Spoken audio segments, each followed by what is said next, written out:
Mzwakhe Mbuli says Klaasen will be remembered as someone who was not afraid to speak her mind. A library has been burnt. The big tree has fallen. A legend, a veteran, no doubt a stalwart. The country, it's not a set start to start a new season when you lose a person who has actually passed on with so much experience.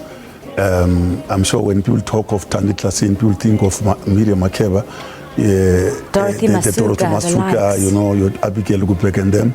Yeah, I got a call this morning from Amara Law saying, here are the sad news, and I then called the daughter, she mostly based abroad, Lorraine Klaasen, who she confirmed that her mom died peacefully. She has always been there for her, she looked after her. I'm sure you recall, we were here together last year when SABC celebrated 100 years of Sophia Town. And by that time, people were not aware that she was wheelchair bound. And the vibrant Thandi, I think everybody knows that Tsotsital, you know, Sophia Town, her style, her touch, her midas, you know. So a singer of note, a gifted, you know, person that no one can, you know, ignore. Singer Abigail Kubeka says she is saddened by Klaasen's death and will remember her as a fun-loving person. She's been sick for a long time, Thandi. You know, she suffered a stroke, and before we knew, or she also knew that she had cancer, it was the stroke, and she wasn't audible. She couldn't speak properly. I remember when we did the Sophia Town Divas show, the producer, the director, fetched her because she was also listed on the show. She was supposed to perform, but some youngsters were playing. There was a little girl that was playing Thandi, and there was one that was playing Abigail, and then Dorothy. And they fetched her to come and see the show. She was so frail, she was very sick, but she could still walk. She got to the show, she sat just behind me. And when they were singing her song, she went, oh! You know, I looked at her, she said, you know, yeah. Our reporter Mahlako Komane is at Klaasen's home in Eden Park on Gauteng's East Rand, where there has been a steady stream of visitors throughout the day. Hi Mahlako, thank you very much for joining us now. A really sad day and a great loss to South Africans. What's it been like at the house? Hi Tabile, thank you so much. It's really been we've seen a great entourage of visitors, the local community, family, really coming out to just come and pay their respects to Thandi. And also we have seen earlier on, we spoke to some artists, Maralo. We also spoke to City of Johannesburg Mayor Mr. Herman Mashaba, also coming out here to just speak to the family and pass on their condolences. I do have two guests with me here. I have Mr. Roger Pambani, who is the firstborn and the only son of Thandi Klaasen, and also a friend of hers, a very good friend of hers, Professor Cosby, who will just tell us a little bit about, you know, the type of person was as a friend and as a confidant, and somebody who she had earlier said to me, who taught her quite a lot, or a trick or two, about the South African music industry when she came back from exile in America. But before that, we will actually speak to Oba Pambani, Miss Klaasen's son, to just tell us more about what the week will look like for the family, the meetings that they are hoping to have with the various government departments. Dr. Pambani, thank you so much for talking to us. Can you just briefly tell us what is the plan so far, since that it's been a day now? What are the plans that are in place, the meetings that will take place tomorrow? What does tomorrow look like for the family and going forward into this week and the next? I'd like first, to thank all the friends that have heard about Thandi, and all the people that were concerned about her life, to come to uplift our lives. I feel so relieved, because these people, with their condolences, they've made us now to feel stronger and stronger. and stronger. I am a strong man today because of the people that will keep coming in with their prayers and their wishes to say things must go well.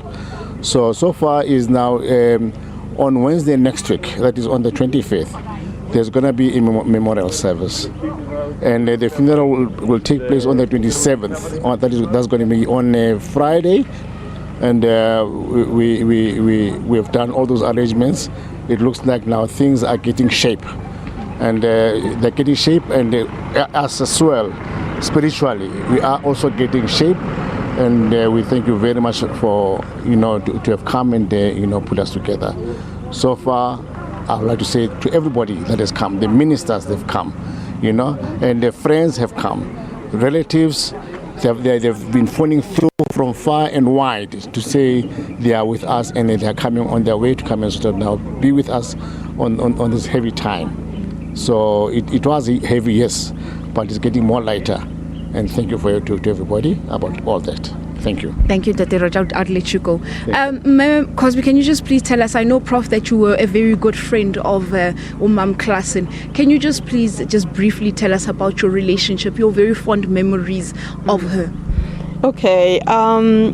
She was a friend, a neighbor. In fact, I live in Brackenhurst.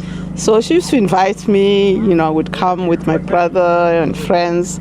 My brother lives in New York, so sometimes we'd take some artists to go to New York and would promote, a few artists like the Soweto Teachers Choir, the SABC Choir, and some other groups, the young groups. So she welcomed me when I came back, and when she went to get her Lifetime Achievement Award, I was just congratulating her and say, well done, Ma'am Thandi Klaasen. And we know Mama was a very feisty woman.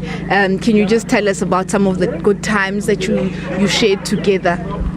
Yes, we had a few times, great times, and she would joke about the skin and say, Americans usually say, look at me and say, geez, what happened to you? And then I respond and say, geez, what happened to you? She had all these jokes and would laugh, and we were always laughing.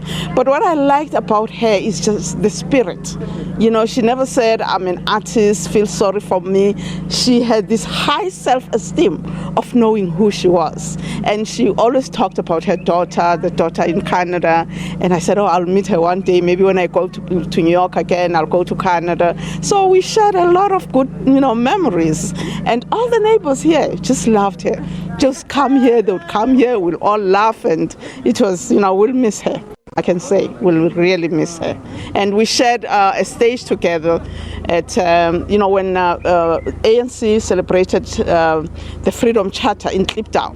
I was one of the people who performed with her, including Umere Makeba, Abigail Gupega, Dorothy Masuga. So she was a very friendly person and a very good person to talk to about the industry at large. Thank you so much, Prof. Thank you. As you heard, Tabile, that indeed we've seen friends, we've seen family, we've seen neighbors, we've seen prominent faces just coming out to this family here and just, passing on their condolences. But you heard earlier on Mme Klaasen's son telling us that they are hoping to have a memorial service next week, Wednesday on the 25th, and on the Friday they are hoping to have the funeral. But they still need to sit down with the various government officials or authorities to just iron out the nitty-gritties as to what is going to happen. As you would know, she indeed is not just any ordinary South African, but a very loved jazz musician for many South Africans. We will keep you up to date, and we will relay the details, the exact details, what the location will be for both the memorial service and the funeral. Back to you. We'll have to leave it there. Thank you very much for that update. That was our reporter Mahlaku Kumane joining us from Thandi Klaasen's home in Ekurhuleni.